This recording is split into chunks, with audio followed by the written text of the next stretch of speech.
Every time you watch a video, send a message, or visit a website, you are using the internet. It feels almost invisible, like the information simply appears wherever you need it. But when that information has to cross an ocean, something very physical is carrying it. Deep beneath the waves, there are cables stretching between continents. These cables form one of the most important pieces of infrastructure on Earth. And there are far more of them than most people realize. Most people looking at the ocean have absolutely no idea what is lying beneath it. And these aren't ordinary wires. Inside them are optical fibers that carry information as pulses of light.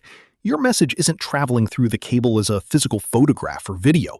It is being converted into data, transmitted as light, and reconstructed at the other end. You might assume most of this international traffic travels through satellites. But for intercontinental connectivity, submarine cables carry the overwhelming majority of the traffic. That means the internet you use every day depends heavily on infrastructure you probably never see. Videos, websites, phone calls, cloud services, and international business all depend on these connections. Data centers on different continents use these cables to communicate with each other. Even enormous financial systems rely on this physical network to move information across borders. But there is a problem. These cables are sitting on the seabed in an environment filled with ships, fishing equipment, storms, and other hazards. And sometimes something as simple as a ship's anchor can damage one. Fishing activity can also put cables at risk, and when a cable breaks, the consequences can travel far beyond the ocean itself. Traffic may have to find another route, placing more pressure on the cables that remain. Fortunately, the global network isn't built around just one cable. Multiple routes can provide backup when one connection fails, and when a cable is damaged, specialized repair ships can be sent to fix it. But repairing something that may be thousands of meters below the surface is anything but simple. Imagine searching for a tiny cable on the bottom of an enormous ocean. And this is only the beginning of the story, because the internet may feel wireless, but underneath the world's oceans is a vast physical network keeping it alive. Around the world, thousands of kilometers of cable routes connect countries that are separated by oceans, but putting one of these cables into the ocean is an incredible engineering operation. Before the cable even touches the water, engineers have to plan exactly where it will go. They study the seabed, shipping routes, geology, and other possible dangers. Then the ship begins one of the slowest and most careful journeys imaginable. The cable is gradually lowered toward the ocean floor, sometimes over enormous distances. Once it reaches the seabed, the cable becomes part of a hidden landscape almost nobody ever sees. Down there, the internet is surrounded by darkness, rocks, animals, and thousands of meters of water. And in some places, the cable is lying deeper than most people can imagine. Yet even from that depth, information can travel through the cable incredibly fast. Inside the cable, the signal is kept traveling across enormous distances using specialized optical technology, and despite looking simple from the outside, the cable contains several carefully engineered layers of protection. The delicate fibers inside need protection from the brutal environment around them. Near busy coastal areas, cables usually need especially strong protection because human activity creates more danger. That's where fishing equipment, anchors, and ships can become serious threats. One wrong move from a ship can put a major international connection at risk. Heavy fishing gear can cause problems too, and when damage happens, someone has to find the exact location of the break. That's where specialized repair crews come in. They may have to lower equipment deep into the ocean to grab the damaged cable.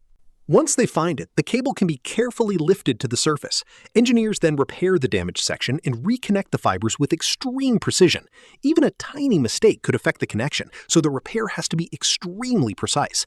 Once the repair is complete, the cable can return to the seabed and traffic can resume. And somewhere far away, people simply notice that their connection is working again. Most of them never realize that engineers just repaired a physical cable beneath the sea. That's the strange thing about the modern internet. It feels wireless, but much of its most important infrastructure is completely physical. The next time you send a message overseas, remember what may be carrying it. Because beneath the world's oceans is a hidden network carrying the digital life of billions of people.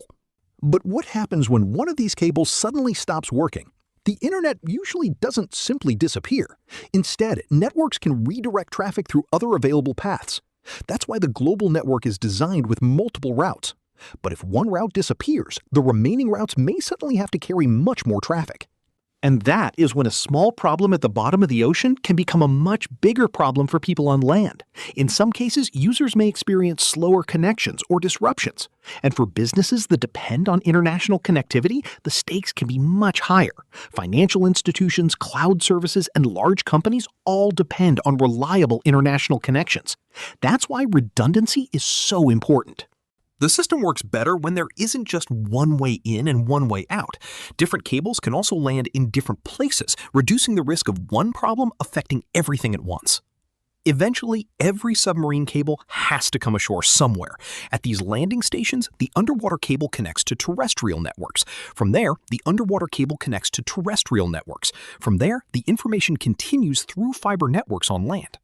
So the journey from your phone to another continent is actually a chain of physical connections. Your message may begin on your phone, travel through local networks, cross an ocean, and then continue through another country's infrastructure. All of that can happen in a fraction of a second. And building this infrastructure requires specialized ships, equipment, engineers, and years of planning. Designing a new cable can involve huge amounts of money and extremely complex logistics. Before a cable reaches the ocean, it first has to be manufactured. Layer by layer, delicate optical fibers are surrounded by materials designed to protect them. Then, the finished cable has to be loaded onto a specialized ship. Then comes the journey across the ocean. And the ocean doesn't exactly make the job easy. Weather, sea conditions, and precise navigation all matter during deployment. After thousands of kilometers, the cable eventually reaches land. From there, it connects to the larger internet infrastructure of the country. So the internet isn't floating around us in some mysterious cloud. Much of it is a giant physical machine, and a huge part of that machine is sitting quietly beneath the ocean. When you look at the internet today, it feels almost limitless, but behind that tiny screen is an enormous physical network most people never see, and all of it depends on infrastructure hidden beneath the world's oceans. A cable can be only a few centimeters wide, yet it can connect entire continents. One small physical connection can carry an enormous amount of the world's digital life. And that is what makes these cables so important and so vulnerable. When something goes wrong, engineers have to travel across the ocean to repair a cable most people don't even know exists. And somehow, this hidden network keeps billions of people connected every single day. So, the next time you send a message overseas, watch a video, or make a call, remember the journey your data may be taking. And that is what makes these cables so important and so vulnerable. When something goes wrong, engineers have to travel across the ocean to repair a cable most people don't even know exists. And somehow, this hidden network keeps billions of people connected every single day. So, the next time you send a message overseas, watch a video, or make a call, remember the journey your data may be taking.